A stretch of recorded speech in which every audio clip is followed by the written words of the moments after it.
this video, we're going to be connecting the dome that we've been working on to the base of our helmet. You can see from our last video, we've gone ahead and sanded down some of those rough edges, tried to level them out, as well as this bottom edge, trying to make it straight so we can get rid of that wobble that we had. Again, you can see that all of our pieces that we used our contact cement, we connected them, put them together, and used our heat gun to shape it. So again, we're going to go ahead and connect this dome to the bottom. So this is the back and sides.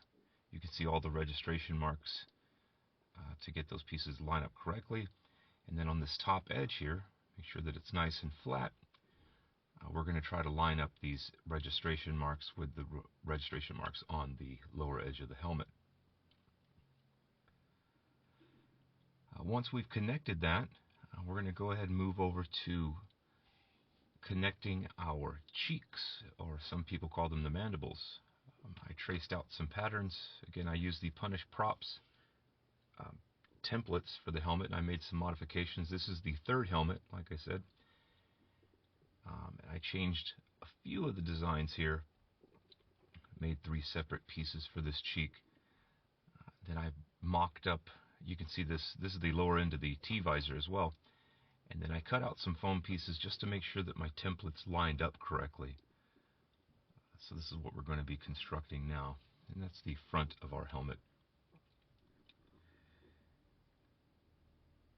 And I did a few of those actually, just to make sure that the templates lined up correctly.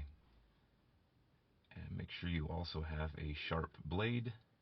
You can see my Craftsman blade that I use here, as well as my sharpener.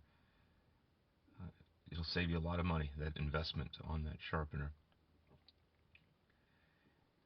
And this is EVA foam as well, that I picked up from Michaels. They make different sizes, different millimeters of thickness.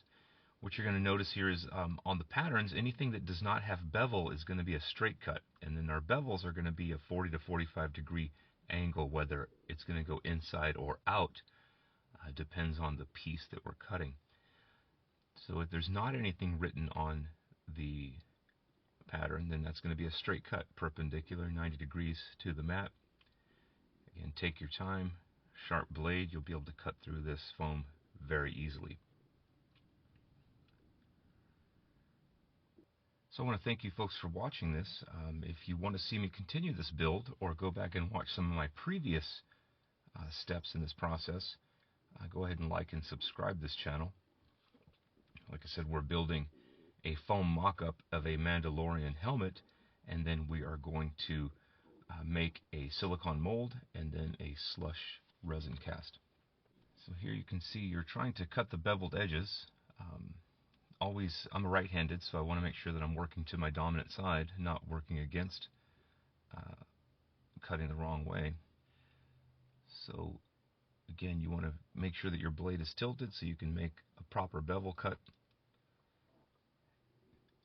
And again, the bevel is going to be about a 40 to 45 degree angle. And the reason you do this is so that your pieces connect together to give you that angular cheek on the front of the helmet. You'll also see that there's a little bit of an edge here that needs to be cleaned up. So you can always flip that over, go back and cut off a little bit more.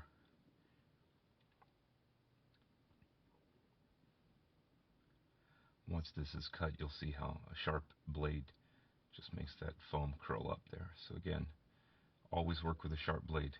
It's going to do you favors.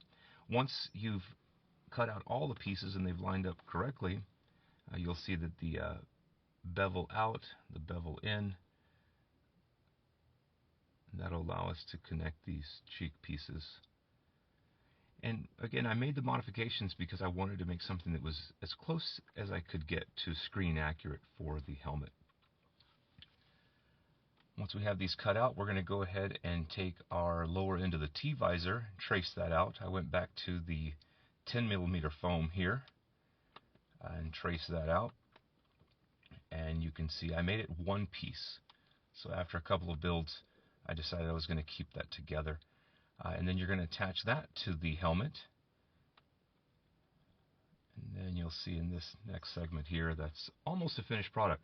And again, I kept that middle section of the T-visor connected because I was having difficulty to keep my left and right side of the T-visor lined up. So when I was attaching the visor, I noticed I was having difficulty either bending it or breaking some of the pieces. So I just went ahead and kept the center section in there, and then I traced the T-visor template over the top of it. So again, we are almost done with this build. We're going to go back and fill in some of our seams.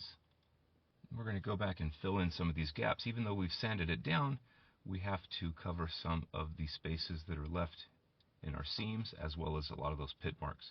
So if you stayed with me this long, I really appreciate it. Thanks for watching this build. You can go back and watch some of my previous videos, or stay tuned into this channel if you like and subscribe, and you can see our next step when we start adding details to this helmet. See you in the next video.